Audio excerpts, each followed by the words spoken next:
Yes. Well, thanks for inviting me back again. My name is George Battani, and for those of you who weren't here the last time I spoke with this group, I've lived in Alameda for the 11 years. Actually, it was 11 years this month.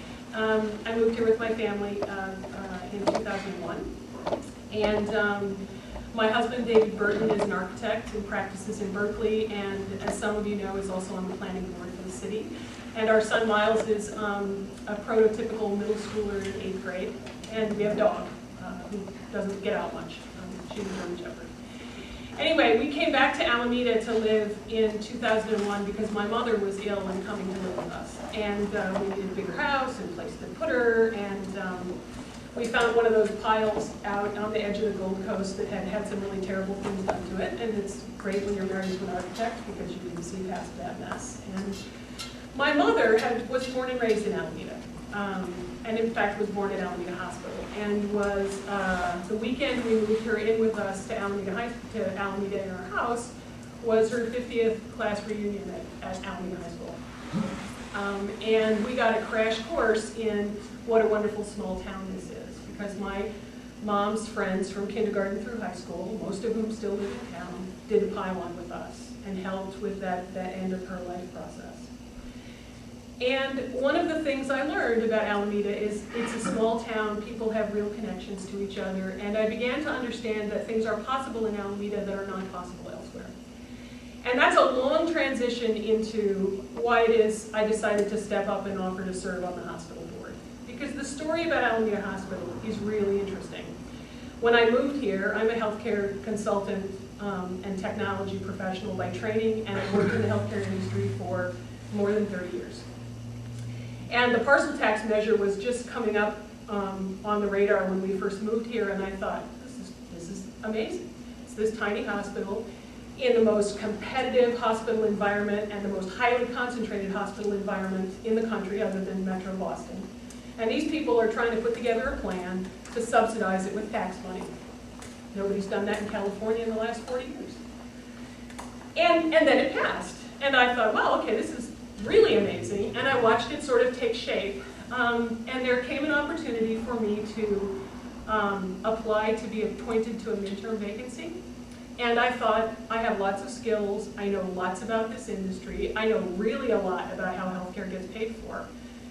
I'll step up, maybe they'll be interested in my contribution.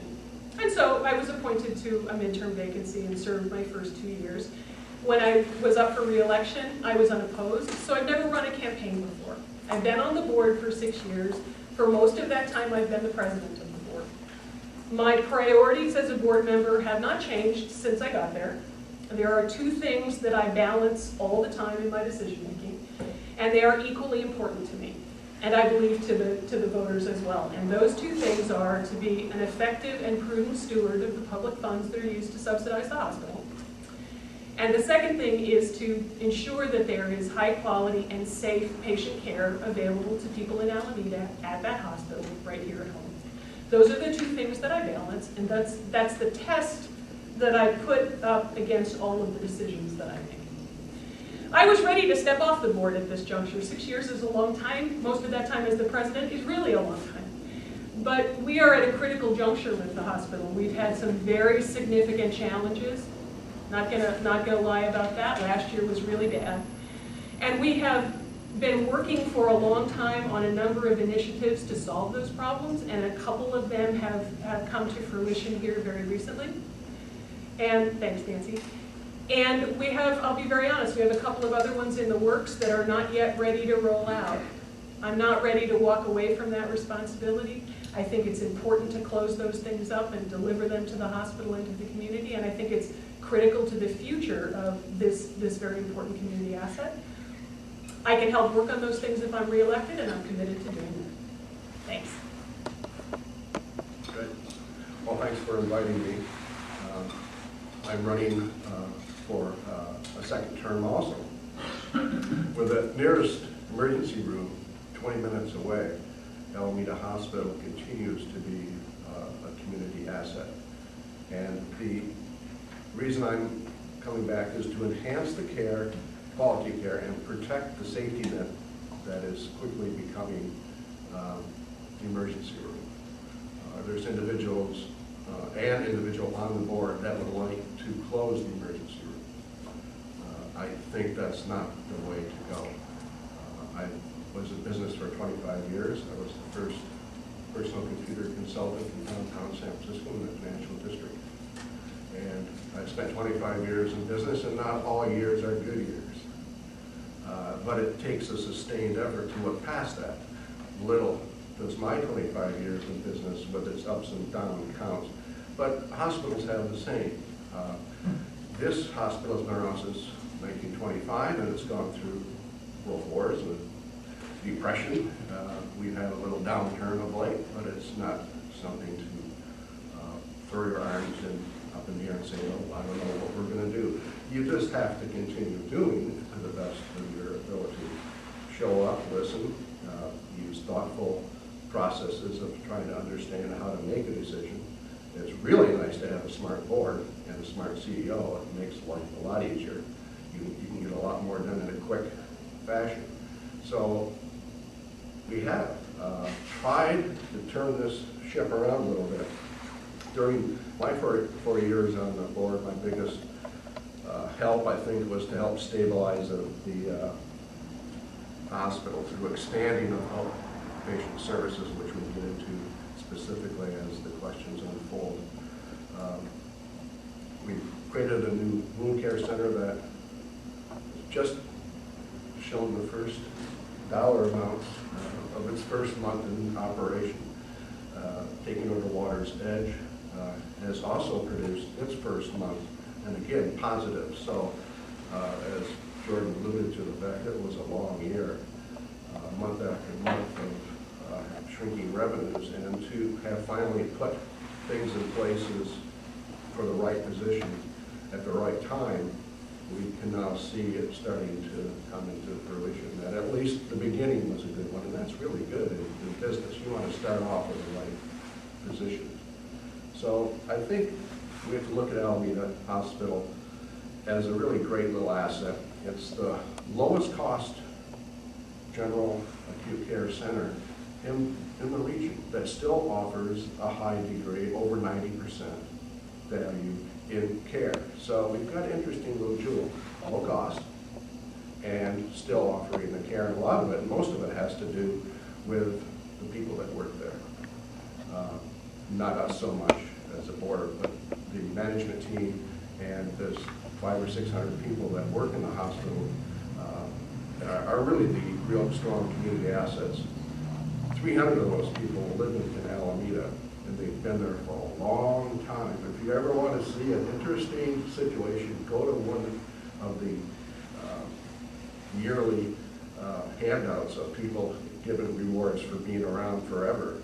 Some have been there 25, 30 years. A lot of them are 15. They show 10 years, and they're all standing up. And the director of nursing said, you know, I've been in 7 different hospitals. I've been here a lot longer than any place else, and it's because of who she works with. So that is the little jewel that is the hospital. My family's been in healthcare occupations for over 60 years, and my wife, Wilma Chan, is the director of Alameda County Supervisor. She's the health care director, specializing in policy and procedures for the county. I'd be honored to have your support.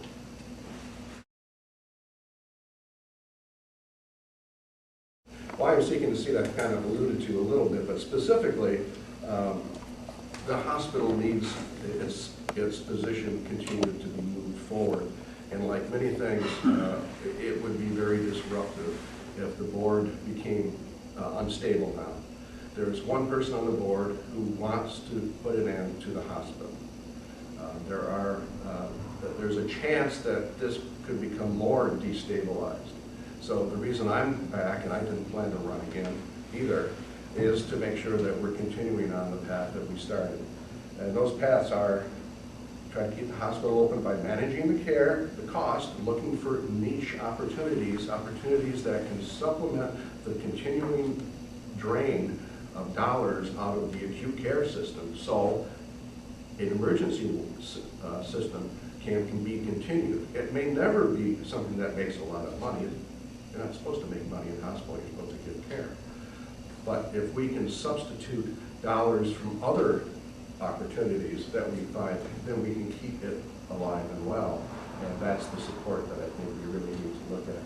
I would work with the administration on a plan to sustain where we are till we get up to the seismic positions we're going to see in 2020. And then I also want to maintain fair working conditions for nurses and other people, and make sure that their opportunities are rewarded before management is rewarded. So I also alluded to this in my opening remarks, but I think it's probably worth emphasizing a couple of points. One is that I am very well aware that we are at a critical juncture for the hospital in terms of its financial sustainability. And I would describe the situation as better than it was last time I met with you folks because of these initiatives we've closed, but still very fragile.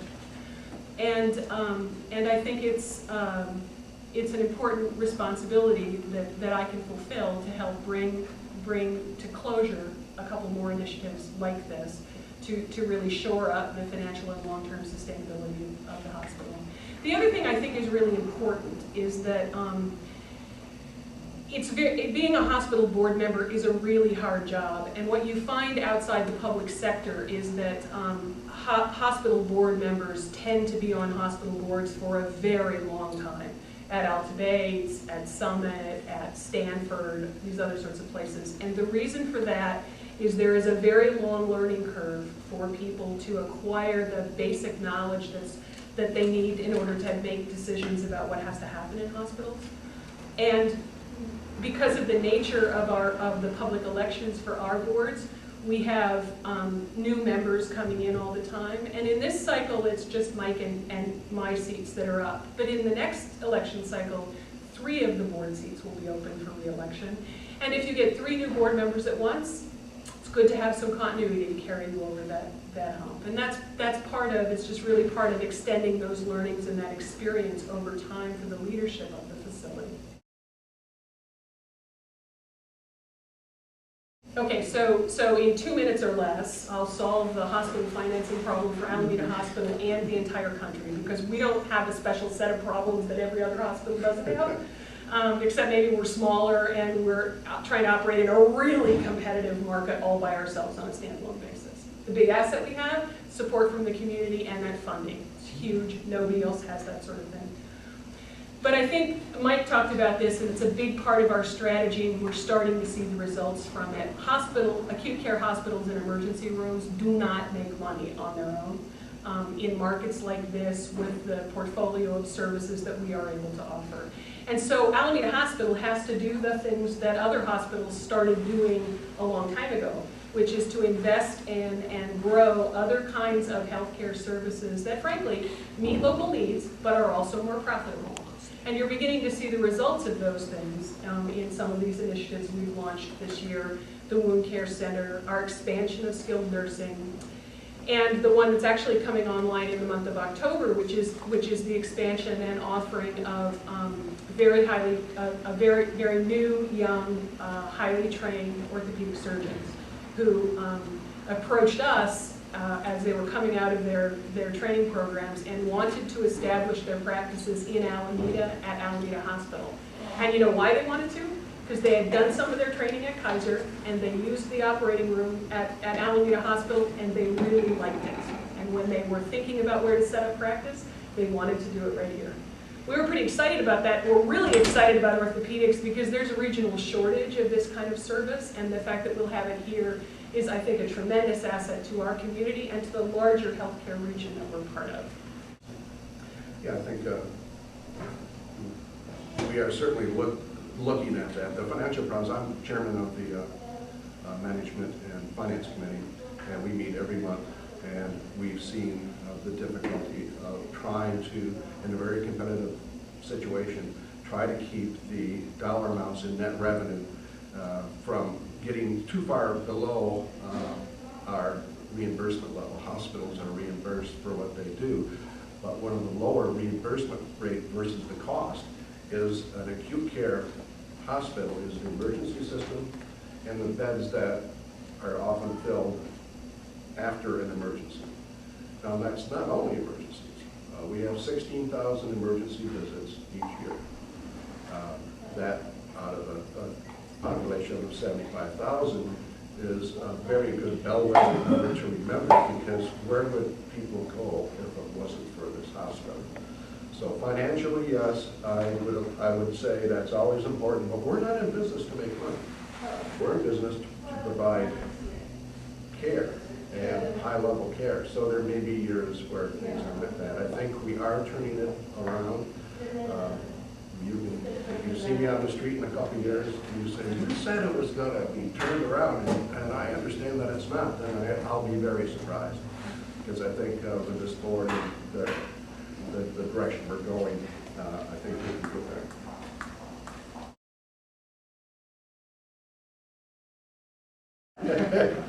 I've been waiting for this one. This is an interesting question. And it really has to do with things. Jordan said it's almost like having a second CEO around with your years of experience. And so it's very good to have that particular group of individuals who have huge amounts of experience versus mine, which is almost none. But I come from the computer world and also from the world of government. I taught American history for many years. I taught as an adjunct instructor at Lady and Merritt and the College of Marin and many high schools. So I'm kind of attuned and interested in the civic side of things. As you can well imagine, American history would involve government and economics. My wife is in the political spectrum. So I really enjoy how these different individual things work. What a good board does is it doesn't totally agree or totally disagree with everything. You can't do it all one way and be a good board. You can't be totally with somebody and totally against. You always have to be somehow, you're looking for a synergism. And I think the president's job is the most difficult on the board. I think my job is the second most difficult.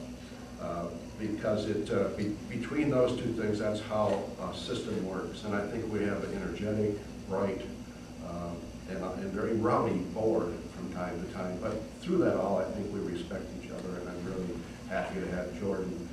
And after you vote for me, I think you should vote for her. All right. So I remember this question because when I first read it, I didn't read hospital president, and I thought you meant the president of the United States. And I thought, well, he doesn't really call very often about what's going on at Alameda Hospital. But if he did, I would certainly have an opinion about that. But I think actually what you were talking about was not maybe my role as president of the board, but rather the CEO of the hospital with respect to the board. Okay. And so the short answer to that is that legally and organizationally, the CEO of the hospital operates sort of at the discretion or at the mercy of the board. So the CEO of the hospital is fully accountable to us for all of the activities and operations of the hospital, because we have the end responsibility to the regulators and to the community for what happens, both on the clinical side and the administrative and the financial side for what goes on at the hospital. So the nature of that relationship is she works for us. And we hire and fire her, and we conduct her performance appraisals, and we negotiate her compensation package and all of those things. The fact of the matter is, she's an expert at running hospitals, and we're publicly elected officials, so there's a lot of give and take in that relationship. Thank you. And but at the end of the day, the CEO works for the board of the hospital, and the board members then obviously work for the community as elected officials. I will say that we have, in the time I've been on the board, implemented a very formal annual appraisal process for the CEO, and we're actually conducting that right now. It's done on an annual basis, follows the close of the fiscal year.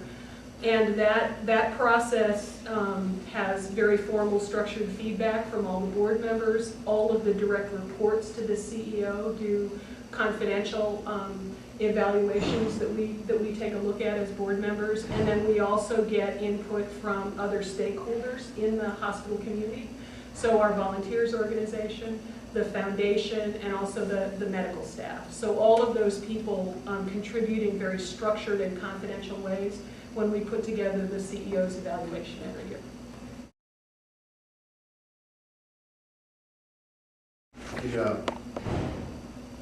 Since 2002, when Alameda Healthcare District was founded,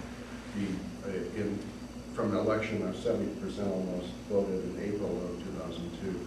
By July, the folks have put together a series of bylaws, and those bylaws are public. The CEO is at the discretion of the majority of the board of directors. The board of directors are responsible in almost the largest part to the citizens of Alameda. That is also, you will just bleed over on these 2-minute things. I think this is a pretty quick answer. But that is also true from a regulatory and a legal perspective in terms of the way the hospital is operated. So even if we were not a district hospital, a community hospital like Sutter, one of the Sutter facilities, those boards are also fully accountable for everything that happens there. Now, that is not, so like any other organization, we delegate a fair amount of decision-making authority to the executive staff at the hospital, but that's done in a very thoughtful and careful way, and we evaluate the results of having delegated that authority all the time. There's also a really complicated story about what the medical staff is responsible for, and that is all legal and regulatory. We probably don't really want to talk about that right now, but I'm happy we can chat about that offline if you want to talk about it. Oh, I'm sorry. Can you hold it? About this, I just was wondering if you had ever voted not to give Debbie Seven something she asked for. And the reason I asked that is the first time I picked up a study of her minutes and looked at it, she was giving some money back because she got too much.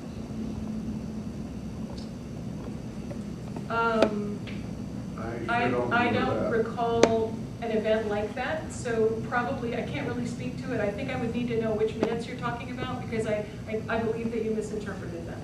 No, that's, well, so you had to give something back, and it was no. In fact, I cannot recall when that could have happened. Okay, well, the only 7 minutes I own, so it'd be easy for me to get that. Great. My perception is that the board rubber stamps Debbie Stebbins or whoever the CEO is, doesn't. It's not like you control anything. She tells you what she needs, you give it to her, and we pay for it. That's a perception.